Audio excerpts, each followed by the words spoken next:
Bonjour. Ok, alors ça va pas du tout. Bonjour Oriane. Bonjour Anan. Bienvenue sur notre vidéo guest. Aujourd'hui, on vous propose un regard croisé sur le pacte d'associés, la vision du coach de vie. Et de l'avocate en droit des sociétés. Merci Anan de m'accueillir. Et je crois que d'habitude, il y a un jingle à lancer. Tout à fait. Alors jingle.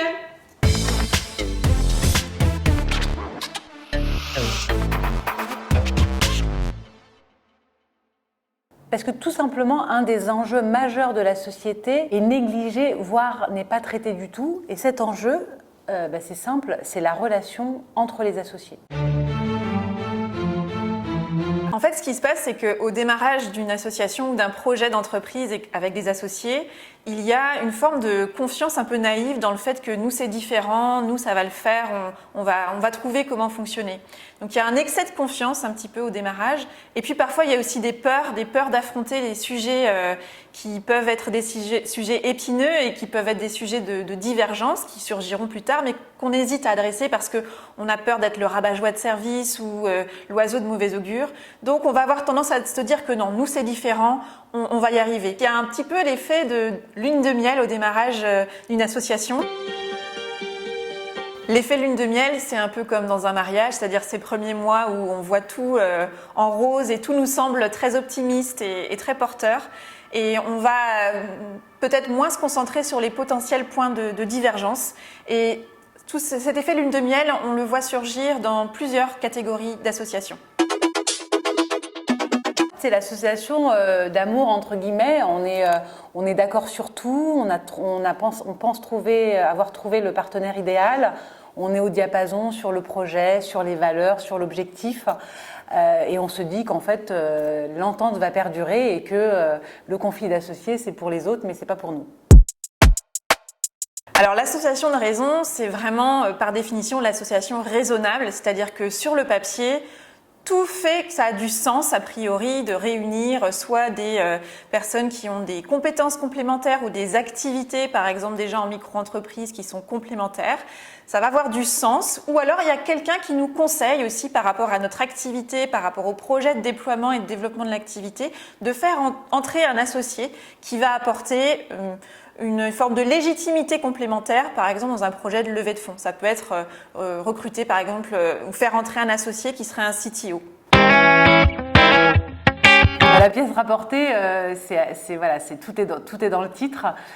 C'est l'associé qu'on est allé chercher, soit parce que c'est le copain d'un autre associé et qu'il a eu un coup de cœur pour le projet, soit c'est la personne qu'on vient mettre là, souvent un conjoint. D'ailleurs, chez les dames, c'est assez fréquent. Souvent, vous nous demandez à mettre votre conjoint à hauteur de 10-20% parce qu'il vous soutient dans ce projet professionnel, mais il n'y a pas vraiment de pertinence, il n'a pas vraiment de valeur ajoutée dans la société. Donc, on va aller donner des actions à un conjoint parce qu'il nous accompagne. Il y a des solutions et la solution, c'est vraiment de penser la relation d'associés et d'anticiper le plus possible les situations et les scénarios qui soient positifs ou même parfois les scénarios catastrophes qu'on peut imaginer. Pourquoi ? Parce qu'on va travailler en fait le pacte d'associés, on va réfléchir à la manière de faire travailler ensemble, comment est-ce qu'on va faire société en fait entre associés. Le coach va vraiment accompagner les associés à définir les règles du jeu de leur relation d'associés pour garantir et pérenniser la qualité de la relation. On va vraiment travailler à poser, identifier et partager les points de convergence, la vision, la projection, les valeurs communes, mais on va aussi prendre le temps d'identifier les points éventuels de divergence pour éviter absolument les malentendus, les quiproquos, les non-dits qui seront à un moment donné des sujets de frustration, de conflits larvés, voire de conflits ouverts et peut-être même irréversibles. Donc on va prendre le temps de poser quelles sont mes demandes, mes attentes, mes envies par rapport au projet et à mon engagement, mais aussi quelles sont mes peurs et quelles sont celles de mes associés pour pouvoir les entendre et poser les sujets dès le démarrage. L'avocat, il va travailler essentiellement la mise en place de ce qu'on appelle le pacte d'associés. Donc c'est une charte écrite entre les associés et c'est les règles du jeu de l'association. Il y a 3 thématiques essentielles: la gouvernance, le mouvement des actions, les départs et les entrées de chacun, et la rémunération, en tout cas les bénéfices. La gouvernance, ça va être comment on prend les décisions, à quelle majorité, à quel moment, quelles sont les décisions les plus importantes. Le mouvement des actions, c'est gérer, en tout cas anticiper le départ d'un associé ou l'entrée d'un nouvel associé. Ça peut être le décès, ça peut être la vente de la société, ça peut être une levée de fonds. Donc on anticipe toutes ces hypothèses.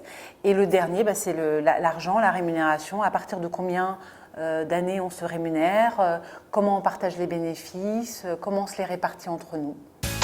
Oriane, tu reviens pour la conclusion? Avec plaisir, c'est passé vite. Je suis ravie, merci Anna. Merci Oriane pour ce regard croisé. Notre vidéo guest est déjà finie. Vous pouvez la retrouver sur les réseaux sociaux du cabinet et sur le site internet cmd-avocataupluriel.com et également sur le site orianesavoureluca.com.